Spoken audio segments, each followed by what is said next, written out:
Welcome back. Thank you very much for staying with us. Now, pro-Palestine protesters have taken over a University of Columbia building in the latest escalation of unrest on U.S. campuses against the Israel-Hamas war. Activists at the university in New York City seized Hamilton Hall earlier today, barricading themselves inside.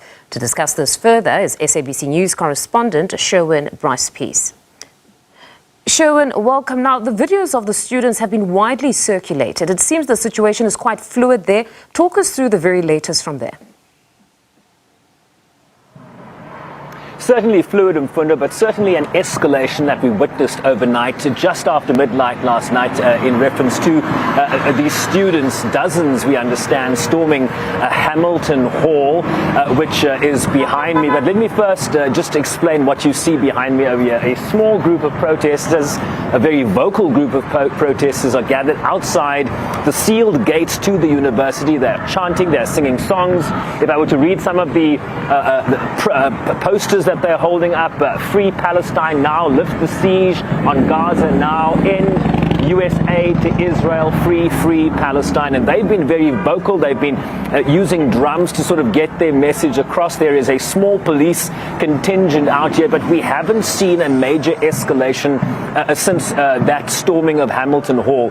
Just a little bit of background in terms of Hamilton Hall. It is synonymous with protests. It is synonymous with protests against the Vietnam War in the 1960s, again in the 1970s, and also significantly, Mfundo, in 1985, students also locked down Hamilton Hall as part of the disinvestment campaign that was geared towards disinvesting in the apartheid South Africa period. And so no surprise that students have now escalated this protest to now seize Hamilton Hall. And this, of course, coming after the university president had given students that were part of the Gaza Solidarity Encampment an ultimatum to leave voluntarily or face expulsion or face, in certain instances, suspension, the risk of not graduating. We are in a graduating season in terms of universities and colleges in the United States.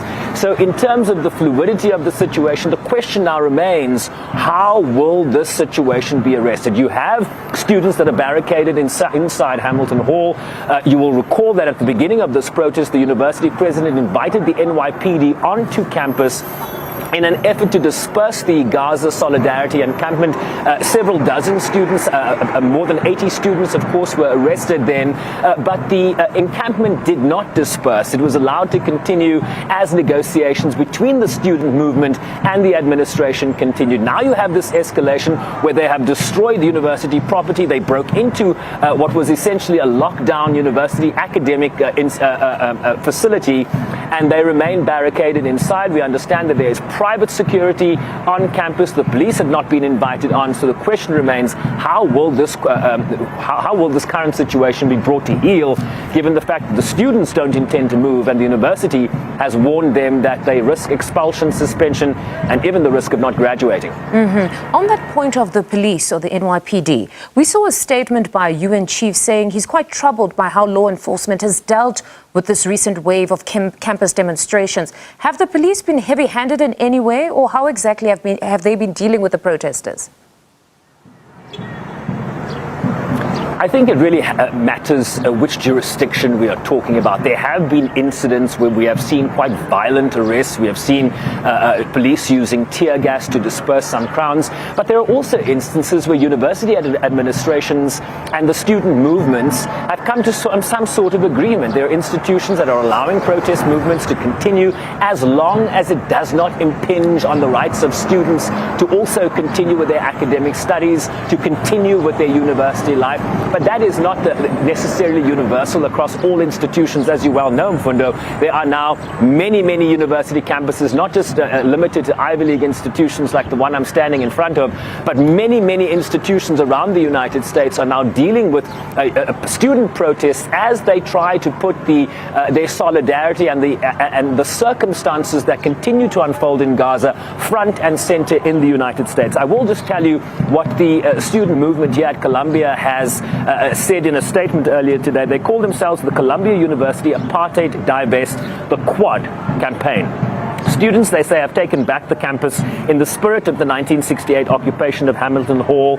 Quad is a continuation of the Vietnam anti-war movement and the movement to divest from South Africa. And what are they asking for, Mfundo?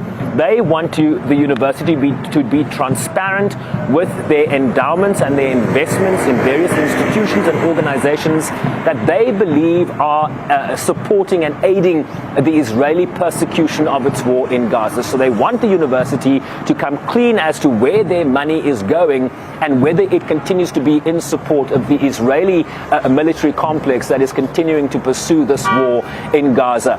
What we do know about the NYPD is that they have not been perhaps as heavy-handed as some of the other jurisdictions around the country. There is a small police presence behind me. They are certainly allowing a very vocal but small group of protesters outside the sealed gates of Columbia behind me to continue their protest. In fact, they've put some barricades on alongside the sidewalk, alongside the pavement, allowing pedestrians that are walking by to continue with their journey and not to be interrupted by the protests that are essentially now blocking the pavement outside the gate. So very accommodating so far. One, as you mentioned earlier, a fluid situation. We don't know quite how this will escalate, if at some point the university president will again invite the NYPD onto campus to deal with these students that have now barricaded themselves in Hamilton Hall, or will they choose a different avenue? We just don't have the answer right now.